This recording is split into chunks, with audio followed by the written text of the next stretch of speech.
all you decoders. Welcome back. And welcome to the new friendly and familiar faces we have.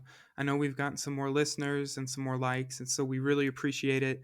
The more you can spread the word on this thing, the more you can like it, the more you can help us achieve our goal of educating and reaching people. We have two new articles of interest. So, one is a study that was published on extremophilic strains of bacteria and archaea from around the planet and how they're used to gain valuable insights on their behavior when you put them in harsh space environments. And then the next paper we have is a new meta analysis, which is just a study of studies, suggesting that roughly 1 in 6 cases of COVID 19 were present without symptoms. So that's only 17%.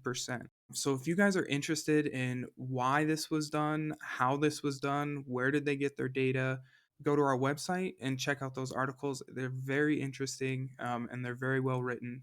So thank you to all of our volunteer writers and all of the volunteer staff that we have. So let's turn our attention to the topic of today.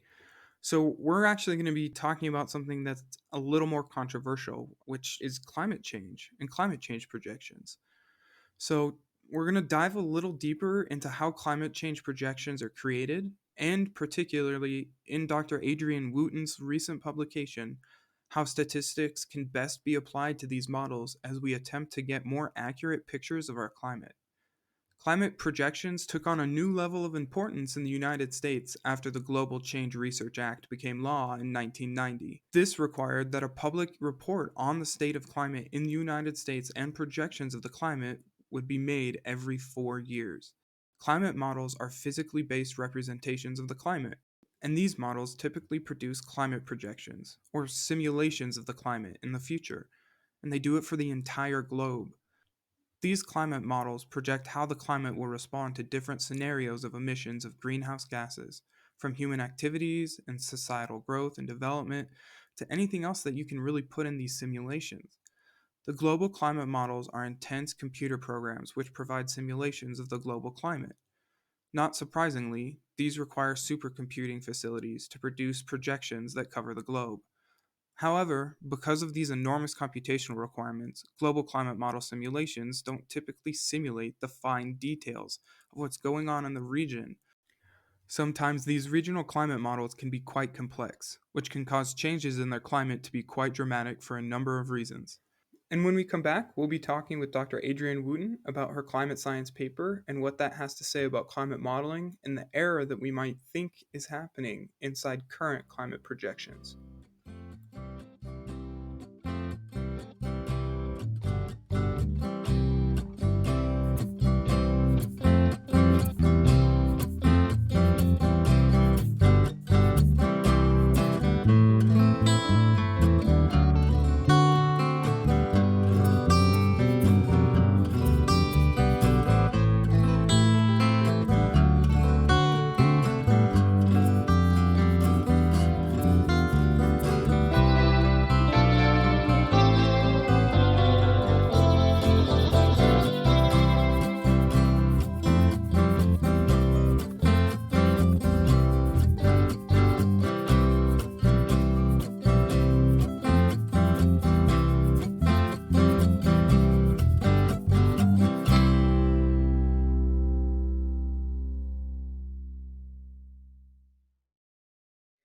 Well, welcome back, Science Decoders. I'm here today with Dr. Adrienne Wootten. She is a postdoctoral research associate out of University of Oklahoma, correct?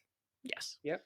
And so she's going to be talking to us today about her most recent paper, which was published in Climate, the effect of statistical downscaling on the weighting of multimodal ensembles of precipitation. So welcome, Adrienne. Thank you so much for your time. Well, thank you for having me. Of course. We greatly appreciate any time a busy researcher can take time out of their schedule to join us and answer a few questions and get to share their fun discoveries with us. So, It's my your pleasure. paper, oh, yeah, for sure. So, your paper centers around climate models that are based on or created from some extensive applications of real life data and statistics. Can you explain what scientists are using these models for? So the climate models themselves aren't all entirely statistically based. They're really physically based. So there's lots of physical equations representing multiple processes in the atmosphere and the ocean and the interaction between atmosphere and ocean and land. So you have meteorology in there, you have oceanography in there, and all of Mm, the physical equations that we know very well already. And those models then start with the different scenarios that we have for what kind of emissions that humans would put into the atmosphere and take that information into the global climate model, I should say, and then run that forward to say this is how the climate at a global scale will react to that. There's some statistics involved in certain things that go on at a process level that is finer than what the model can show, which, for example, because we have limits on how much we can do in computation, um, every model has what's called a resolution, and their resolution that they run at is basically how large those boxes are, how much space there is between points that it calculates on a model's grid. In the case of the global climate models, because they have to run for the entire world and go all the way out to I think now in the Intergovernmental Panel on Climate Change, the ones they're using go all the way to 2300 in time, projecting forward. The finest or the closest those grid points can be together is about 100 kilometers. And so that's where things like thunderstorms and what have you that still exist in the global model have to be approximated. So that's where statistics comes back into it, is those approximating features, but most everything in a global climate model is physically based. And I think the other part of your question was asking, what are we using them for currently, or did I yeah, get that right? yeah. So, Okay. what do you guys use these models for when you're looking at these um, changes that are going on, not just presently, but also projecting out to the future? Mhm. So in the past, the climate models generally have been used to research the climate system. We'll do something of a what if scenario and work with the equations in the model to say something about if this happened in the climate, how would if this happened or this amount of emissions was put into the atmosphere, how would the climate respond to it? But also doing some research that we can't do with observational studies, or we can't do because we only have one planet to work with. We don't want to mess with it, so we simulate the planet in the global climate model, and then start having some experiments of what goes on with different kinds of cloud formations or how aerosols interact with the environment. So things from volcanic eruptions, for instance, how does that influence the climate? So that's historically what they've been used for, is just research and improving our understanding of the climate as a system. But the other thing that we use them for more and more nowadays is they're being used, or I should say, the projections that come out from climate models are being used to help us with planning and policymaking at a global scale. So I've already mentioned the Intergovernmental Panel on Climate Change. That's one such body that uses the output from climate model projections to say something to policymakers about this is how we think the climate is going to change. And then some other experts will make suggestions on what to do based upon that information. We have our own things here in the US with the National Climate Assessment that is really similar. Um, and more at local scales and regional scales, one of the things that we'll use the climate models for is to inform impact assessments. So, understanding how climate change impacts everything from agriculture to ecosystems, water quality, and public health, all sorts of different things there. And then go on also to understanding what the vulnerabilities are we have in our current human society and in the natural world to a changing climate. And what's it? The other good example actually is also local policymaking. There's lots of local decision makers now who are recognizing that climate change may be an impact to their regions, such as, for example, park managers in our local parks, interested in maintaining their lands and understanding what invasive species of plants may now be able to move into an area as the climate changes. That's one of the other reasons they want to get a handle on the projections from climate models, is to understand what kind of things they need to plan for and what decisions they need to make for long term kind of planning. So 50 to 100 years from now, as opposed to what's going to happen next year or in the next 4 years in the election cycle or any number of different things. So these are planners who are thinking far longer term most of the time when they're looking at the climate projections. Yeah, and since this science carries such weight and these models carry such weight in our policymaking, I think certainty is very important. So, where does the certainty in these models and the certainty, in the equations and in the process come from? Can you speak to that level of understanding, that level of knowledge, and that level of faith that we can actually have in these models and Sure. projections? So one of the things that we do to help make sure that what we're providing is good for all the different things that we use for now is to do an evaluation on those projections and what they said about the current time that we're in, but also about the farther past. And particularly for the global climate models on that level, what they typically do for evaluation is they'll look at metrics that they were designed for, things about the global climate. So a typical a variable that we sort of evaluate them on is how well do they replicate over time the global mean surface temperature and how that's changed since the Industrial Revolution in the 1700s. And the good news is actually they have done very well with that. So that's one of the reasons that gives us confidence that the global climate models are good in those kinds of things. Um, and you notice I said good in those kinds of things because there are certain things, of course, now that we're trying to use them for that we know that the global models aren't there just yet to be perfect for. Hmm. Um, and that's totally fine. It's what they were originally designed for. Now we're evaluating them for things that they weren't originally designed to do, and adding all those complexities into it. But we also evaluate them for, do they generally speaking place hurricanes in the right place? Is the jet stream in the right place? Do the larger scale frontal systems and patterns that we expect to exist actually be there? Because of the way the global models are run, we don't ask necessarily, did this exact hurricane occur at exactly this time? Mm. Because the climate is more so about the average temperatures and average precipitation, but it's also about the frequency and average intensity of the extremes. So we more so want to know, do enough hurricanes occur? Not necessarily did Hurricane Katrina show up in the climate model the way it was supposed to.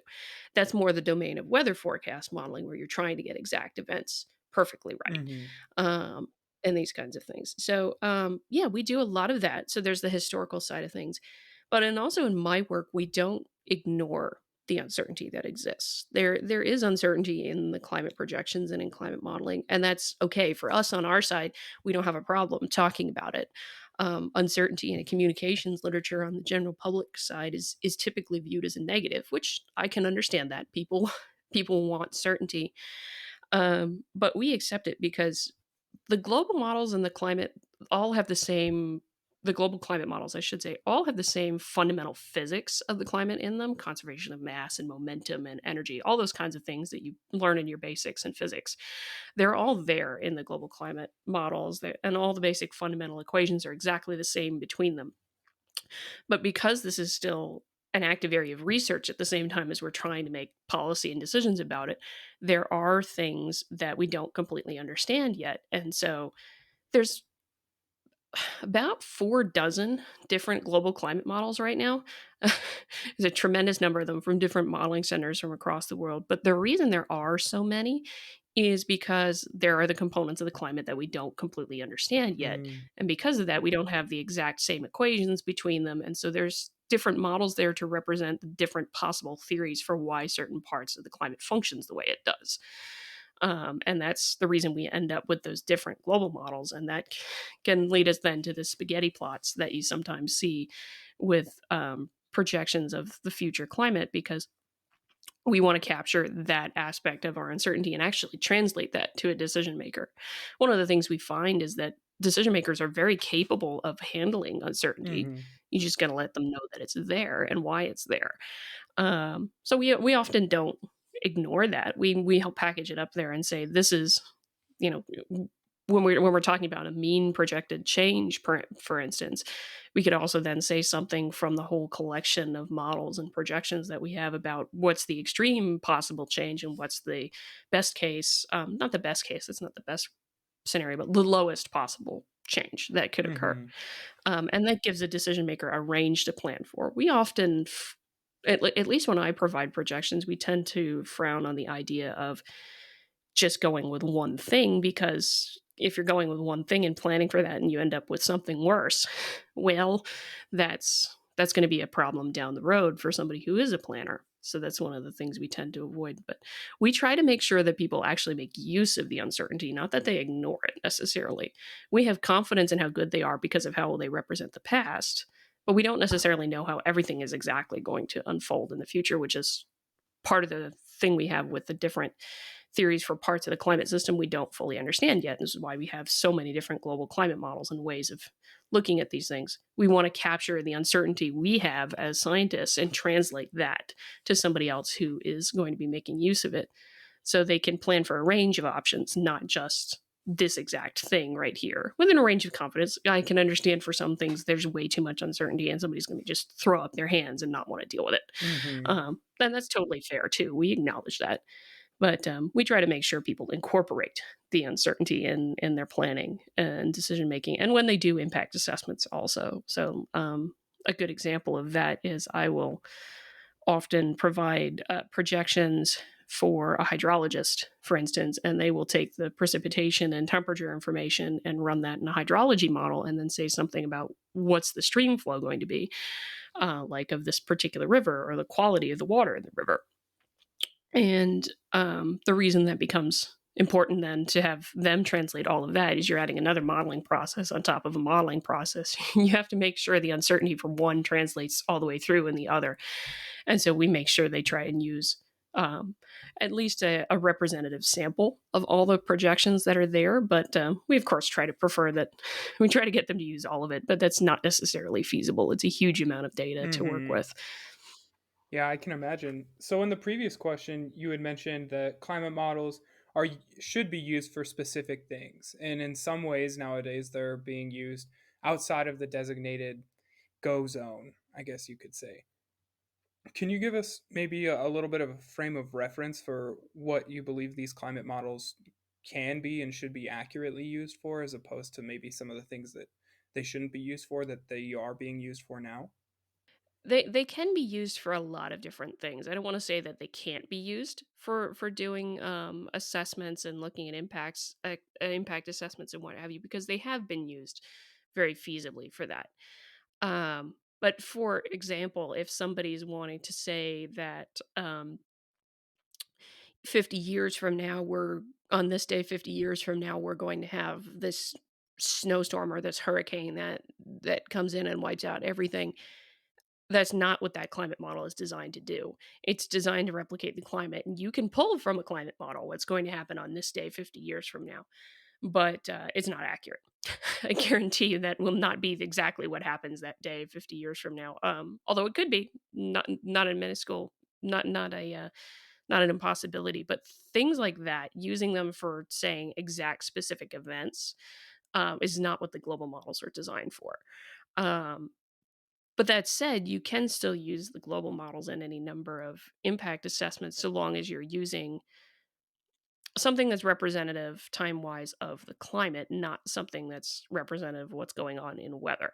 So, for instance, in the hydrology related study that I just mentioned, we would make sure that they were using 30 to 40 to 50-year periods of data from the climate model to capture the range of what's going on in the climate and translate that all the way through to you. If you're talking about how climate change is going to affect this river that you're interested in, then you need to be looking at 30, 40, 50 years of the stream flow output at the same time, not just what's going to happen in one particular day.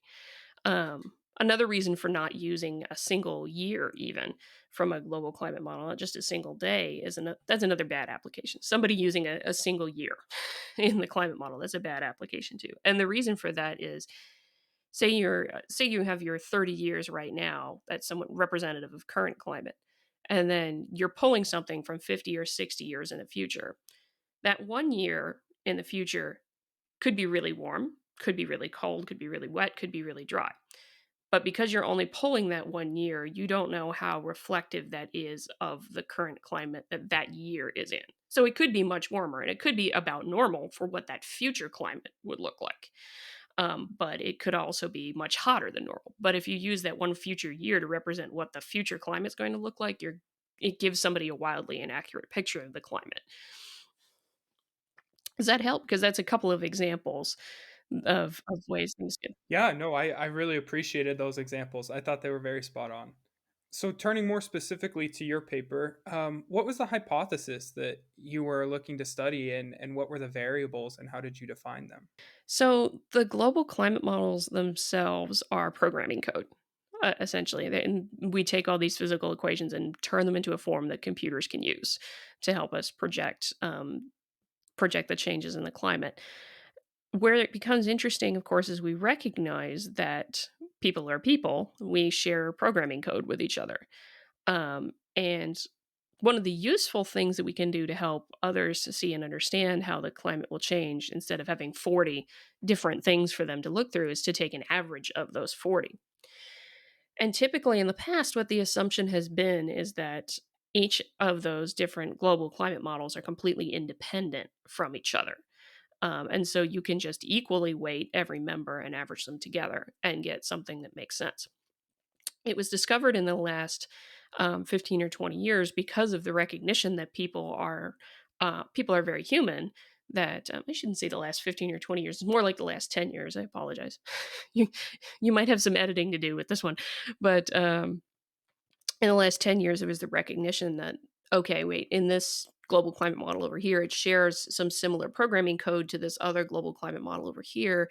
And because of that, they're not perfectly independent from each other. So that assumption is no longer accurate. And weighting everything equally doesn't make sense because the different global models, even though everything else about that model could be different, they could end up clustering toward the same solution of what the future climate is because of that one component that they share in common.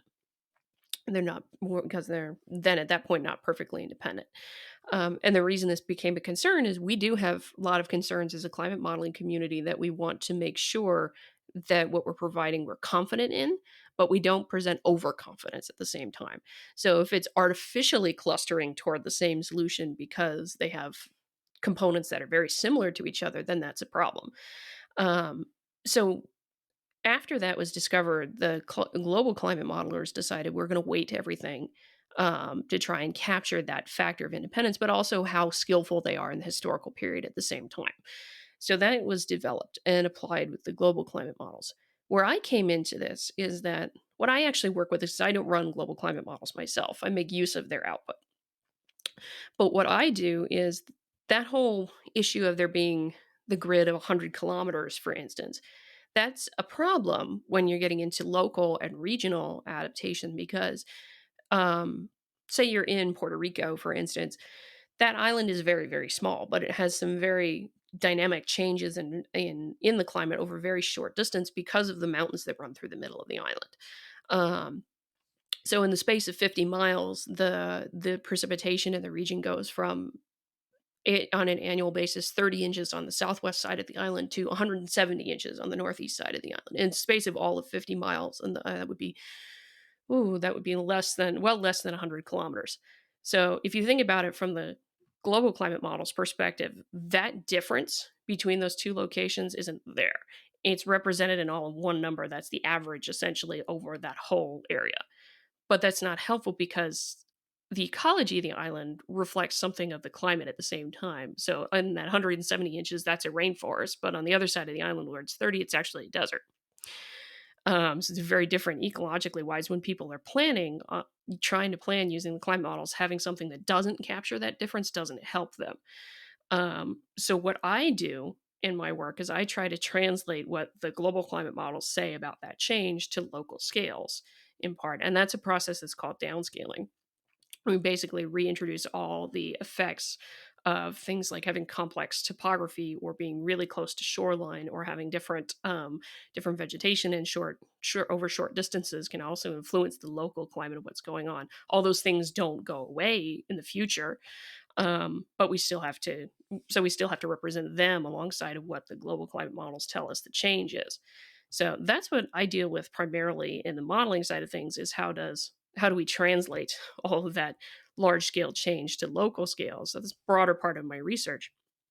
But I had a realization as pertaining to this particular paper because that's another modeling process, downscaling, regardless of exactly how you do it. It's another modeling process that's added on top of a modeling process with the global climate models. And so the realization that I had is that that whole weighting we were doing with the global climate models to try and get the mean projected change. That was being done, and those weights were being created based upon the global climate models and then applied to global climate models that had been downscaled. Mm. The problem with that we saw, and we hypothesized off of this, that it was ignoring the idea that you're adding a common modeling process on top of every single global climate model. And just like the issue with the common programming code between small groups of climate models, well, now you're adding some common programming and modeling effort to all of them all at the Mhm. same time. And so we hypothesized that that reduced the independence of the global climate models even further, and that was being ignored. Mhm. And that was the reason for focusing on the downscaling side of things in that paper, was to capture for them and test whether or not our hypothesis that this was actually reducing the independence was true. The other thing that we wanted to look at was there's a lot of different ways to do that kind of exercise in weighting, Mhm. that are connected more so with statistics than the physical side. And so we wanted to examine whether or not some statistical approaches were more able at capturing the independence issue that comes from downscaling than others. And so we tested a range of different weighting approaches at the same time. So if you consider our sort of experimental matrix, we had 10 different experiments that we set up Mhm. to work with in this particular paper, and that allowed us to explore those different combinations of weighting schemes and whether or not downscaling really did have an influence on what the results of creating a mean projected change off of that set of projections would have meant. Mhm. So when Does that make Yeah, sense? yeah, yeah. So when running your experiment, you had 10 different experimental conditions, correct? And I assume at least 8 of them centered around these 4 key ensemble weighting techniques in which you were trying to weight the average of these global climate models. What other conditions compose those experimental conditions? Can you kind of elucidate that a little bit more? Yeah, certainly. So you're right. We had the four different weighting schemes that we mentioned in the paper, but because it is still common practice to do an unweighted mean, also we included that as our other set of experiments. So um, for each weighting scheme, we had two options that we worked with, and then we had the unweighted with its two Mhm. options. So that's we end up with 10. The two collections of projections were one set that were not downscaled, so the just the raw global climate model output, and then one set of projections that were downscaled with exactly the same downscaling technique across the whole region. So getting into that common modeling being applied to everything all at the same time. Um, do you want me to go into the different weighting schemes, or do you Sure, prefer if that you I wanna include this? if you wanna just touch on them, like, maybe say, "Oh, our 10 experimental conditions were, like, this weighting and downscaling versus not downscaling," and then, like, just go through, Mhm. like, each one briefly like that, I think that would be good. Sure. So aside from the unweighted scheme, there were three weighting schemes that we used, and that's sort of generic nomenclature here for us is when we're applying weights to a collection of projections. And for folks unfamiliar, you might hear them referred to as an ensemble. That's the other way we tend to refer to a whole collection of projections, is just as the ensemble, and you have the ensemble members. So that's the jargon breakdown Mhm. a little bit there. The, uh, the other 3 weighting schemes, they range in complexity. So the most simple sort of weighting scheme that one can look at is just, weighting on skill, which is to say when you look at each member of the collection or the ensemble, how well does it replicate the variable you're interested in over the region, and you weight based upon that. And that's where we were using a simple metric that's root mean square error for each individual model to say, okay, this is how much weight we're going to give it based upon how well it performs in representing that model. So that's totally about the current time. The second technique was where we start getting into combining skill and independence, and there were There the second and the third, I should say, because there were 2 variations of that. The second technique was actually used, for the last national climate assessment, and this is where the hypothesis that I had came in to begin with, as I was reading the national climate assessment and saw that they applied this with the global models, but not with the downscale data. And the idea there is you have the same root mean square error that gives you a sense of the skill weight, but they have a secondary weight, that is based upon the root mean square error of the global climate model evaluated against every other global climate model. The idea being that if that root mean square error of one global climate model with another was really low, those two things were not necessarily independent from each other. They were coming really, really close. And with that in mind, you can then say, okay, how alike is each global model to every other global model in the ensemble? Or in the downscaled ensemble, if you were looking at it from the downscaled side. So each of these were applied twice. Um, in that way, they come up with a separate weight for each global model that is its independence weight, or as they also put it, their uniqueness weight. So, how unique is the model from every other one? And with that in mind, then they end up combining the two weights together in it's a simple multiplication of skill weight times uniqueness weight, and then it's normalized so that all the weights would sum to one. This makes it very simple that way. Very easy, very straightforward method that they created. The problem with applying that to the downscale data is it's all about the historical period. Even the independence weight in that particular version of that method was calculated using the historical period. It wasn't calculated using the future projection. Applying that with the downscale data gives you what you'd expect. If downscaling is doing its job correctly, then it ends up pushing every single global climate model in the historical period to look like whatever observation data. So the RMSE goes to be very, very low. So the skill in a downscaled data set is always very high. And because of that, the uniqueness is always very low at the same time. One of the figures in the paper actually shows this pretty clearly with the weights and how that behaved. So what we did also was a second version of that particular weighting scheme that was used in the National Climate Assessment, and the changed the independence weighting so that it focused on the RMSE of each model versus another for its projected change. So instead of calculating RMSE on the historical period, we calculated it between the different models on that future period and how it projected precipitation. So, how is the change signal alike in every different model rather than its historical period? And that allowed us to get around the issue of it's going to inherently be better and be very alike during the historical period because that's what the downscaling itself was trained on, for lack of a better way to describe it there. But so both of those were also applied to the to the GCMs and to the downscale data. I apologize if I get a little fuzzy here on occasion. Oh, you're fine. You're fine. But the final method is the most complicated of them, and that's the Bayesian model averaging. In a way, the other two methods were very much in the realm of classical statistics, where to with a mean you would have an estimate of standard error, and that would be how you would figure out the uncertainty involved.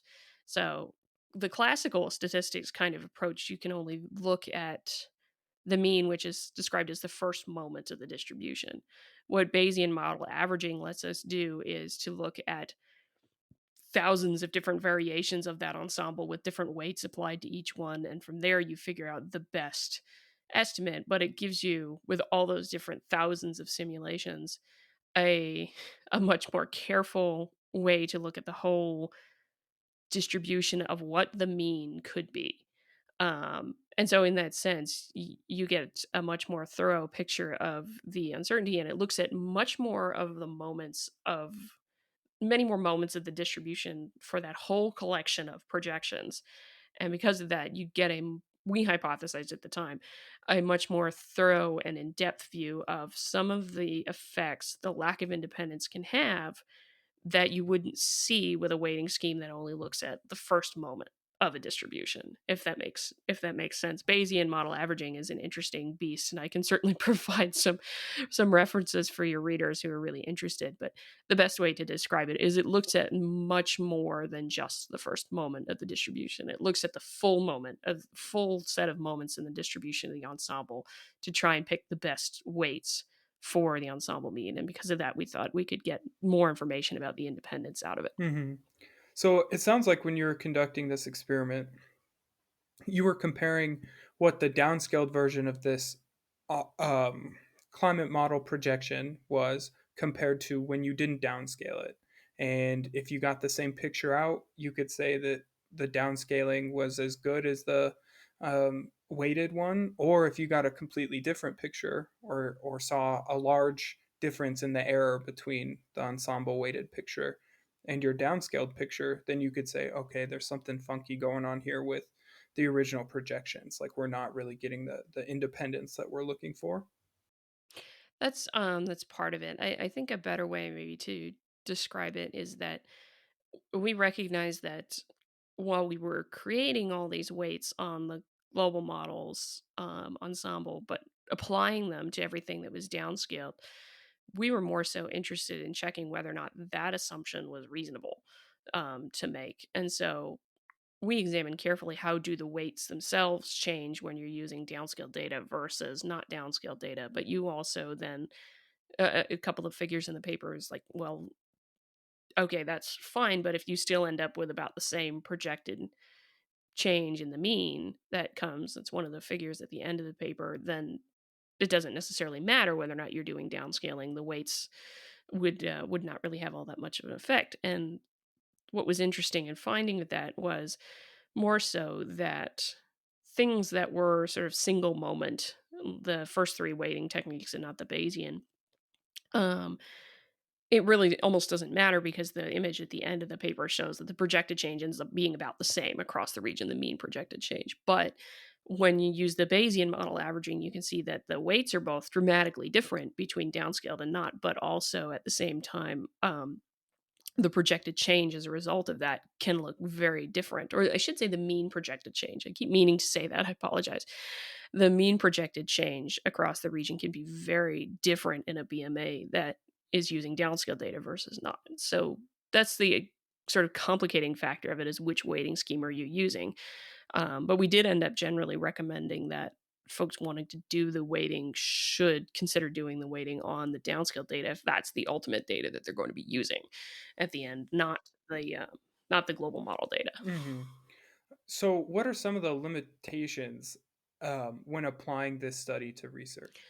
So I think a prime limitation that we probably have right now is that this is about precipitation specifically, and precipitation being one of the most difficult things for us to represent in climate models generally and in downscaling also. Um, this says a lot specifically about that variable. So we haven't done things like temperature yet, although that's another paper I'm actually working on right now is extending this study to temperature and to other variables to see if that is truly a limitation. We don't think that it is, but that I think is a limitation for this study for now, at least. Is that it just focuses on precipitation. One could argue that it would be limited also by the domain that it's in, although we specifically chose this domain in the south central US because precipitation in New Mexico is much less than precipitation in Louisiana. So it goes from arid to very, very wet.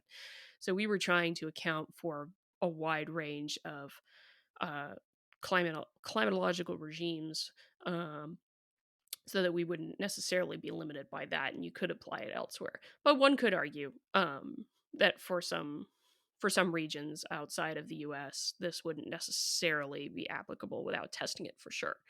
Um, that said, the study has gotten a lot of play in a couple of different places that I know that are making use of it when they're considering doing weighting and assessments so far with the climate Yeah, projections. that's awesome.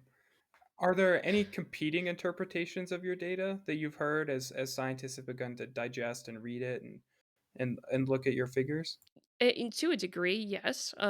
They don't disagree at least so far as what I've seen thus far. And admittedly, the study only came out in November, so it's it's a little bit still waiting for that. But um, from what I have seen, it's a question of whether or not it matters as much as we think it does. Because of the one thing that I had mentioned with the simpler weighting schemes, the projected change is not appreciably different. And because of that, well, it doesn't really matter, is the argument there that what you're saying. But at the same time, we can come back to the other weighting scheme, which gets more into the depth that we want to in assessing changes in the distribution and the whole collection of projections that it does. So one could argue, well, this weighting scheme that we're using is really, really simple and there doesn't make any appreciable difference, so why should we bother doing this? So that's been the one interpretation that I've heard thus far, where people are just saying it doesn't matter as much as we think it does, which we naturally disagree with that one, Mhm. given that there's more of a push to make sure, particularly given how much the projections are being used for things not just in climate research but in adaptation and mitigation, wanting to make sure that we're not overconfident with certain things. To us, we think it really does matter to make sure that to capture these things and make sure you're not being overconfident and to actually use stuff with the downscale, use the weighting with the downscale projections instead of just focusing on the global models. So, in your own words, why do you think this type of research is important to pursue? Why should it continue to get funding and attention and importance in the American eye? The climate projections are being used for so much right now, and particularly the downscaled climate projections, which is to say that's it's global climate model output that's been downscaled and that we've made projections off of those. And that's why I get so concerned about making sure that what we're providing for decision makers is right, it's accurate, it's not overconfident, um, because we want to make sure that we're talking about at this point multi-billion-dollar planning decisions if we're talking about the federal level, and for local levels, it's significant portions of their budget if they're making planning decisions. And I mean, a good example is I had a local emergency manager in Oklahoma come ask us about what climate change was going to do in his tiny area of Oklahoma because he wants to present to his city council options they can take for resilience planning and management. And so it's a significant portion of the city's budget to be able to have this kind of information prepared for them, make sure it is right and meaningful. I don't want to give something to any decision maker, any manager, any planner that doesn't that isn't the best that we can give them.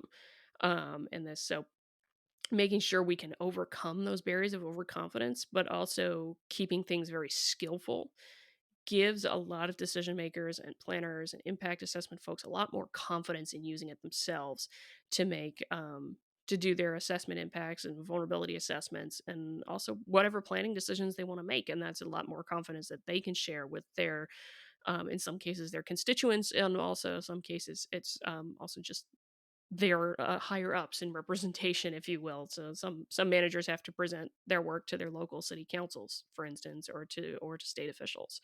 So we ultimately do this to make sure that others can make sure they have confidence in what they're doing in their decision making if they want to plan for it. That's the other thing, is if they want to plan for it. I personally do not push and demand that people plan off of anything that Mhm. I do, but if you're going to be doing that planning, then I'm going to make my damnedest to make sure that this stuff is actually good and useful for what you need it to be. Mhm.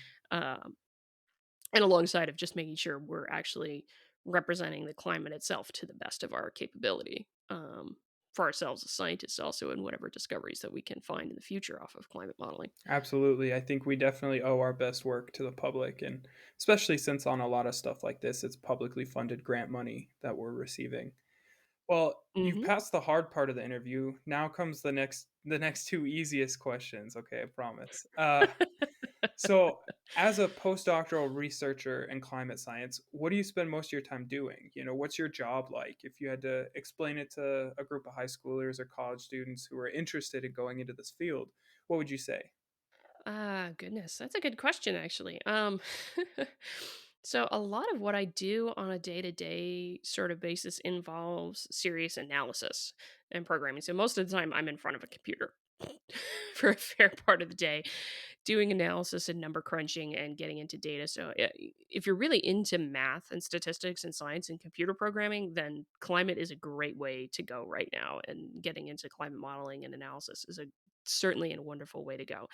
But on my day-to-day, that's what I'm doing aside from writing. So as a postdoc, you're building your own you're building your own brand, if you will. You're building your own portfolio and figuring out this is the kind of things I want to focus on for a fair chunk of the rest of my career. And building that initial base to work from while you're also being mentored by another scientist who's farther along in their career. So eventually you get past postdoc phase and you're on to mentoring other people Mhm. yourself, which is always which is always fun too. But that's the basic thing. Aside from that, because of the center that I work in, so I the specific center that I work in is the South Central Climate Adaptation Science Center, Mhm. which is headquartered at the University of Oklahoma. But because the center is what's classified as a boundary organization, which is to say we take research from scientists and do our best to translate it to stakeholders in our region. Mhm. And particularly because the center was founded out of the Department of Interior, a lot of our work is natural resources and cultural resources, and working with the tribal nations also. We try to make sure that all of us get out and about and just do some connections and discussing with stakeholders. So a lot of the other things that I do pre-COVID anyway, was actually going out and about and having meetings with stakeholders in different parts of our region. So like one of the last stakeholder trips I was on was a research trip in Texas, in Austin and San Marcos and San Antonio, meeting with stakeholders there, but also going around in New Mexico and Louisiana, and other parts of Oklahoma. Just what do people want, and talking about climate change and climate science, and sharing these are things we know, these are things we don't know. This is how you can use the data if you want to use it, and we're here if you need us. Kind of thing. Again, we don't get into political advocacy ourselves. We Mhm. don't get into advocating what kind of policies. We're basically of the mindset that if you want climate information, we're here to help you figure it out, what you need, what you want. Some of the research work that I do ends up being very interdisciplinary and multidisciplinary outside of this particular paper. Um, and so, yeah, it's there's a lot that goes on in day to day, but but most of the time, particularly in the last year or so, it's been a lot of analysis in front of a computer is what I've been involved with. But it really does give you the opportunity to learn some interesting skills and how to do that analysis. But you also have to figure out how to communicate it in creative ways, whether it be by video or by webinar at this point. Yeah, and one thing they don't tell you when you go into graduate school is how much of science is actually writing. Hmm. I've really come in and hit a wall on that. It's fun to get into the lab and mess around, but it's another thing when you have to turn around and communicate your results. That's where the rubber really meets the road on that. Well, the last question is one we like to ask all our guests. Do you have anything that you'd like to say to our audience, particularly about your science or who you are or why you came on the podcast today? Let's see. So I I would say one thing with climate science that I would say is that there's a lot of great stuff and information out there that you can get a hold of from the climate adaptation science centers. So my center is one of 8. So there's multiple centers across the country. There's also the association, should say the American Association of State Climatologists is a whole other place you can get to. Lots of great resources if you're after more information on climate science and climate change, or just climatology in general, that I and others can certainly point you to, that are much better than going through the media. So we'll put that out there. But no, I'd say if you're really interested in getting into doing climate science, then there's 2 things I would recommend, and that's one thing is playing with the data, getting involved in it, asking about it, because data is being what it is sometimes difficult to interpret, in the climate side. So getting some expert advice on that is always good. But I would also recommend doing some service trips for those in college, because that's actually something that I did, when I was in college, was a lot of service trips to help out in communities battered by extreme events, and seeing the understanding the real human connections that the weather and the climate has to the weather and climate has really very human connections, and understanding that and what it means to people who are not in your own field is really important for driving motivations. Because for me, it's thinking back on all those moments when I'm having a really bad day. It's thinking back on all those moments where I know how people were really affected by something in the extremes, where it gives me motivation to keep on going and want to make sure it can provide the best possible science for people to use in improvement of their own lives and improvement of society. Well, it sounds like you're incredibly passionate about your work and very dedicated, and that shows in this paper. So, thank you for all your time and your wonderful answers. We greatly appreciate it.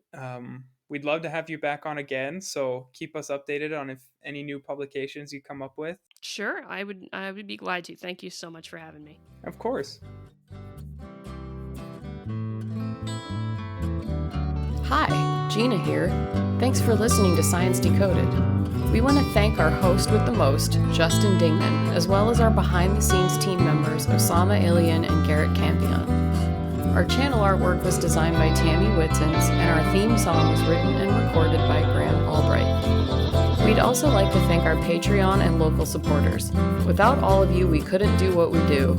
Sciworthy is an initiative of the 501c3 nonprofit Blue Marble Space. You can learn more at www.bluemarblespace.org.